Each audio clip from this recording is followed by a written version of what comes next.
Los cristianos afirmamos que Dios se hizo carne en la persona de Jesús, el hijo de María de Nazaret. ¿Qué es lo que aprendemos acerca de Dios con este dato que nos enseña la Biblia? Hola, soy Dionisio Bailer, autor del libro titulado Hablar sobre Dios desde la Biblia, y en esta serie de presentaciones estoy dando lectura en voz alta a ese libro. El tema que desarrollaremos en las 5 presentaciones de este capítulo es uno al que nos venimos asomando desde el principio. La encarnación de Dios en Jesús es, después de todo, el hecho singular de la fe cristiana, origen y culminación de todas nuestras convicciones acerca del sentido que tiene la vida humana y acerca de Dios. Desde sus comienzos, el cristianismo pende de un hilo finísimo, una hebra única, frágil y absurdamente fácil de romper.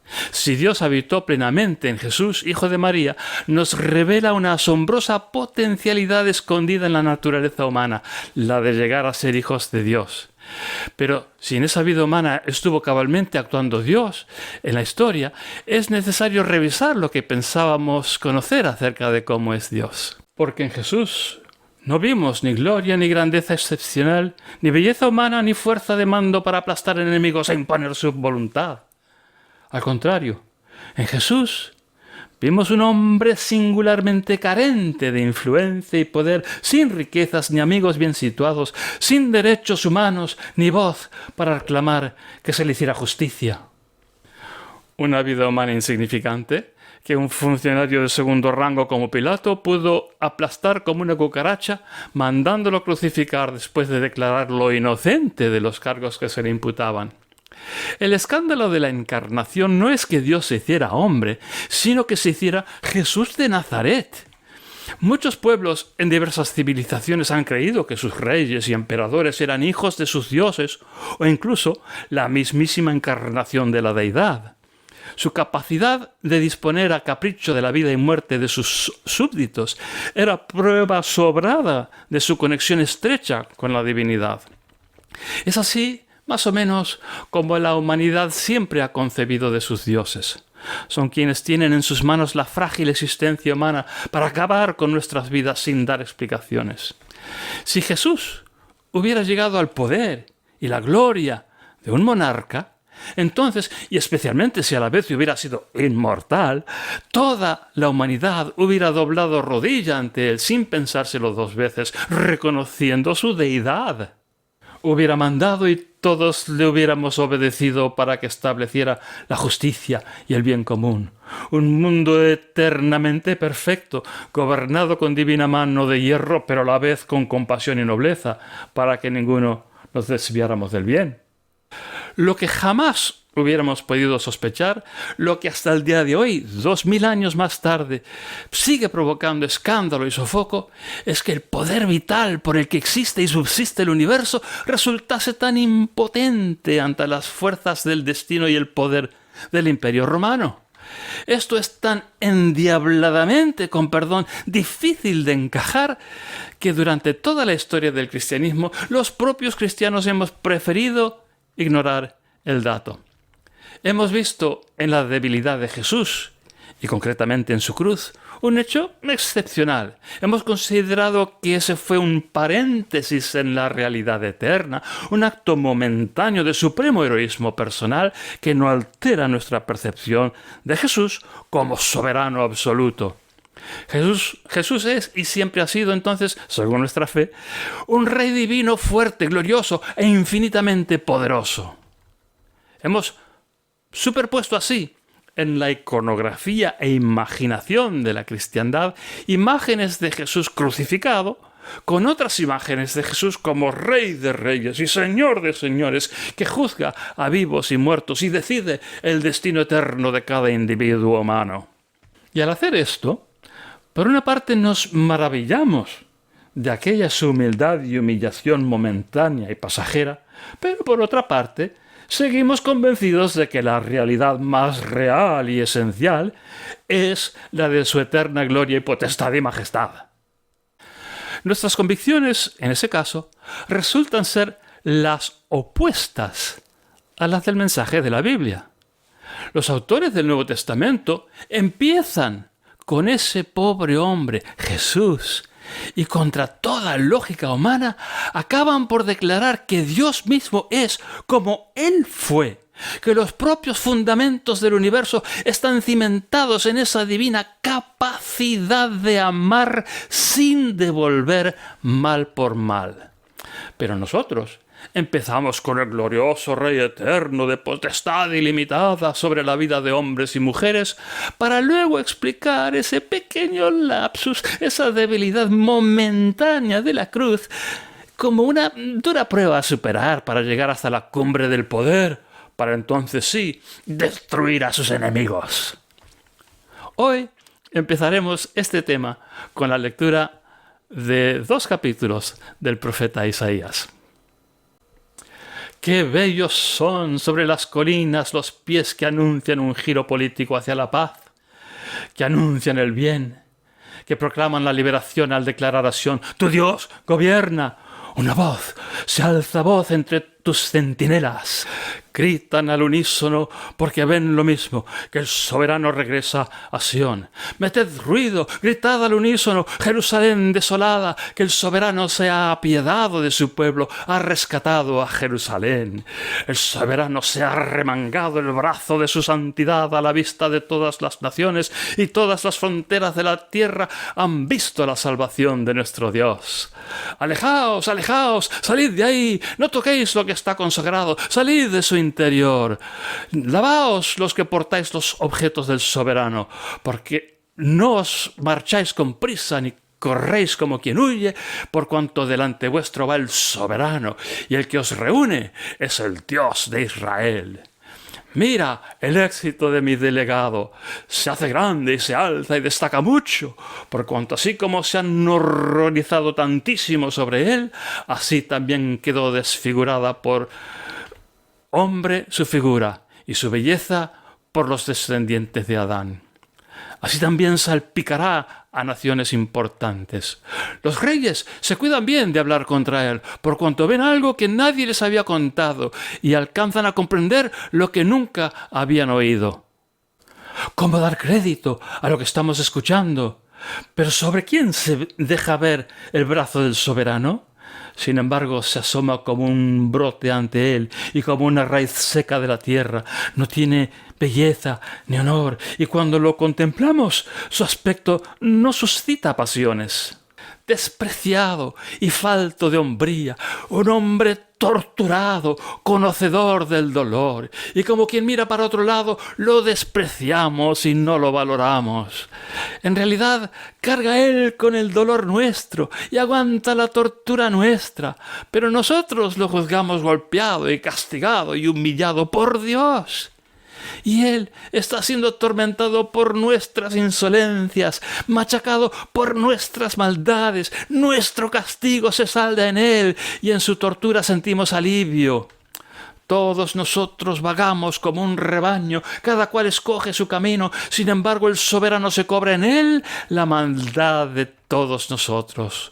Sufre malos tratos, pero él no contesta ni abre la boca. Es como si un cordero, cuando lo llevan a matar, o una oveja, cuando la van a trasquilar, que se quedase muda y sin abrir la boca. Apartado de la justicia, ha sido apresado. ¿Pero quién se acuerda de su estirpe cuando lo han arrancado de la tierra de los que viven? Por la rebelión de mi pueblo llueven sobre él los golpes. Se le dará sepultura entre los malvados. Muere como los ricos, aunque nunca hizo mal a nadie, ni su boca delató a nadie. Sin embargo, el soberano ha querido aplastarlo, afligirlo.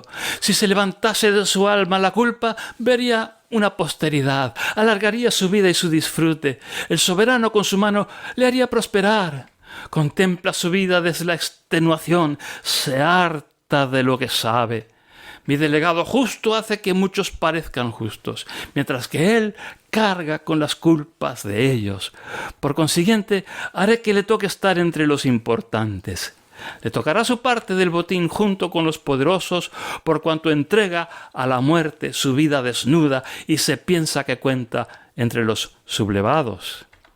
Y es que carga él con los errores de muchos otros, por cuanto suplica a favor de ellos. Chilla de emoción, mujer, tú que nunca has tenido ni podías tener hijos. Ponte a chillar y reír de emoción, tú que nunca te habías puesto de parto, porque son más los descendientes de la solterona que los de la casada, dice el Señor, el soberano.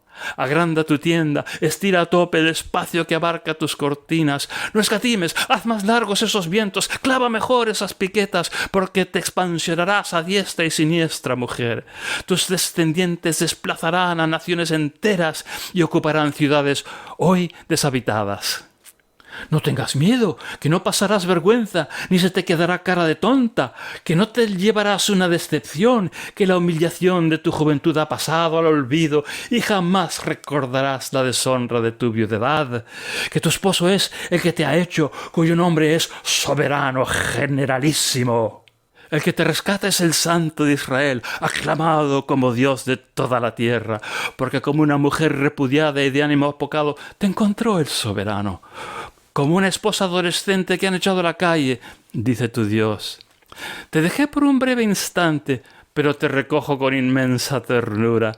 En un arrebato me escondí de ti un momento, pero me comprometo a quererte eternamente, dice el soberano que te rescata. La primera observación obligada aquí es que no hay nada en este pasaje de Isaías que hable de la encarnación de Dios en un ser humano. Sin embargo, este sigue siendo un lugar adecuado donde ir para interpretar y comprender el hecho de Jesucristo, porque en el Nuevo Testamento algunas de estas frases de Isaías aparecen una y otra vez, precisamente con ese fin de explicar quién fue Jesús.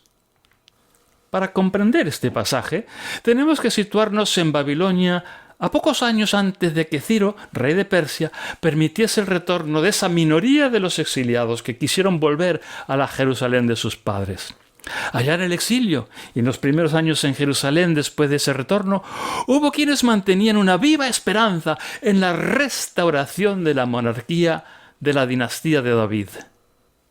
Algunos salmos en particular parecían prometer que dicha dinastía sería eterna. Con fe era posible imaginar que la caída de Jerusalén y el destierro de la élite gobernante no sería más que un paréntesis pasajero.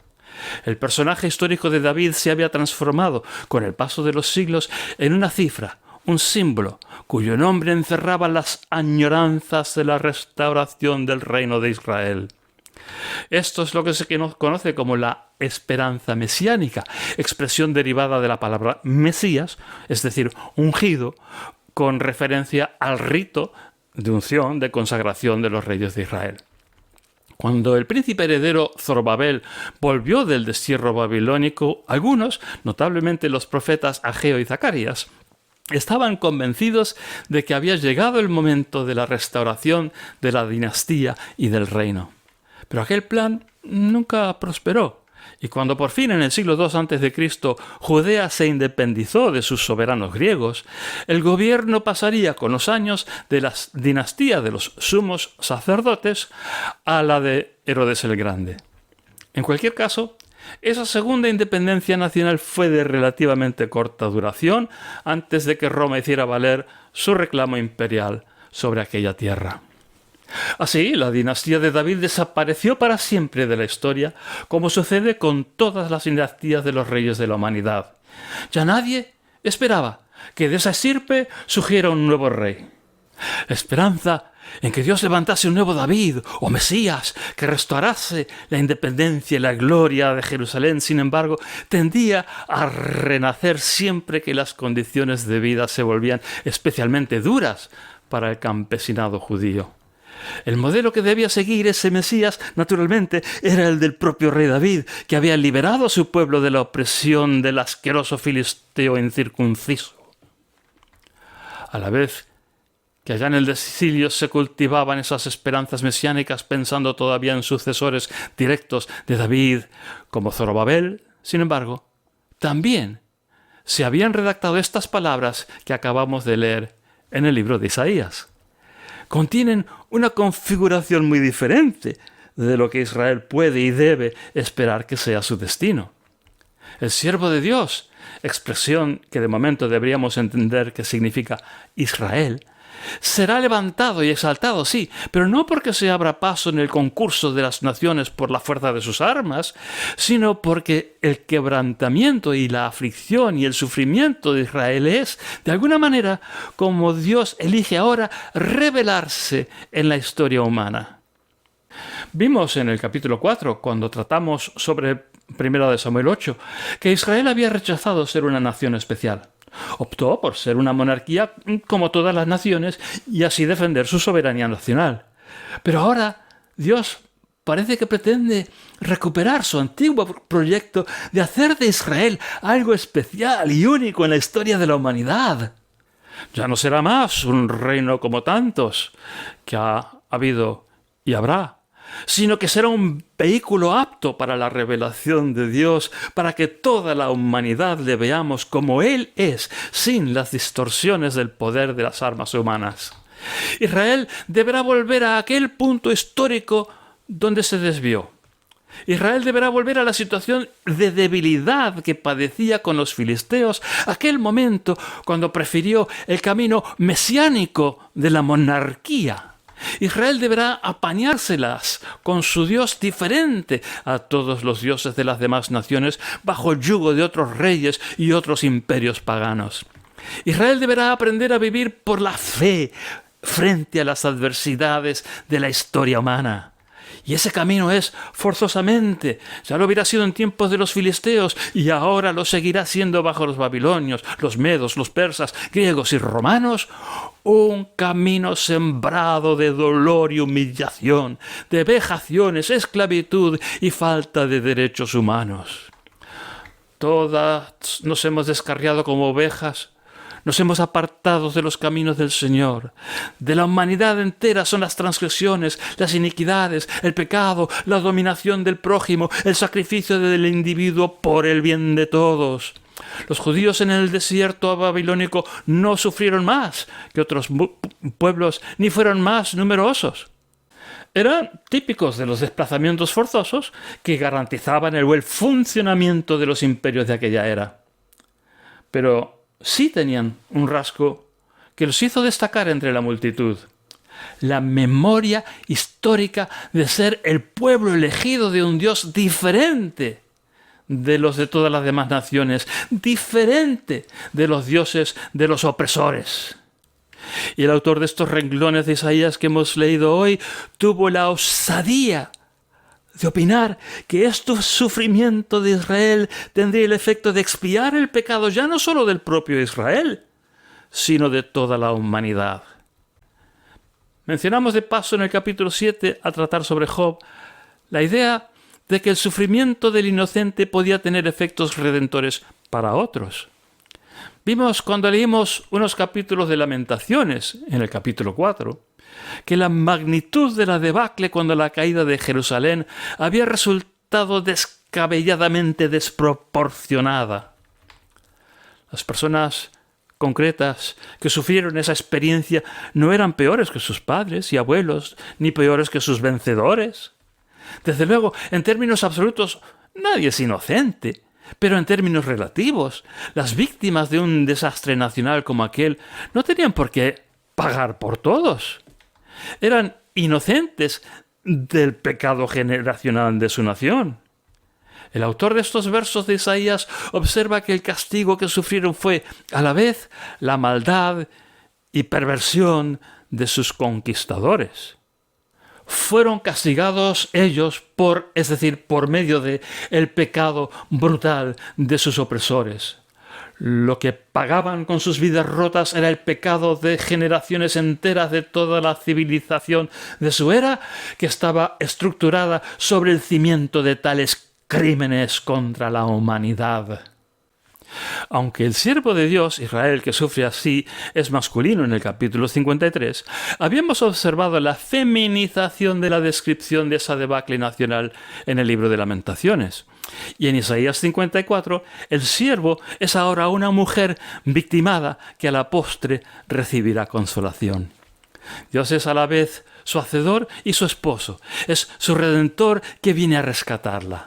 Su vejación y humillación, su abandono a su suerte por la perversidad de su conducta, resultará ser solo pasajera.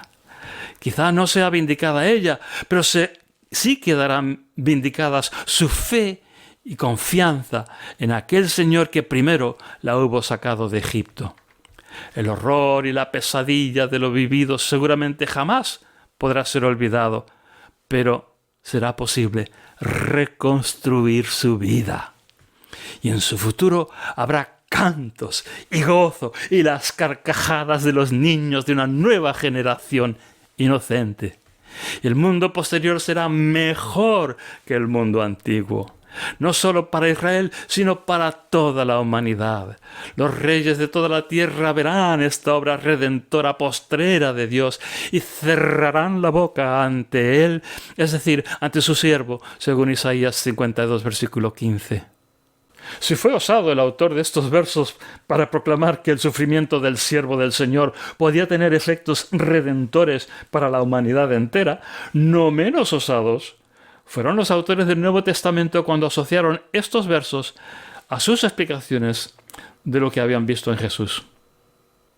Ellos pensaron que estos versos eran incuestionablemente aptos para describir los padecimientos de un hombre que, siendo inocente, sin embargo sufrió un fin tan brutal y desproporcionado. Y cuando a la vez, simultáneamente, insistieron en proclamar que Jesús era Hijo de Dios, incluso el Mesías o Cristo, el ungido, un título que él mismo jamás quiso reconocer, estaban al filo de una nueva revelación de la propia naturaleza de Dios. La expresión Hijo de, en la Biblia, indica siempre la idea de un parecido familiar. Cuando en Marcos 3, versículo 17 pone que Jesús puso a los hermanos Jacobo y Juan el apodo de Boanerges, esto es, hijos del trueno, estaba refiriéndose a su temperamento tormentoso, enérgico y lleno de aspavientos, o quizá a un hábito de levantar demasiado la voz.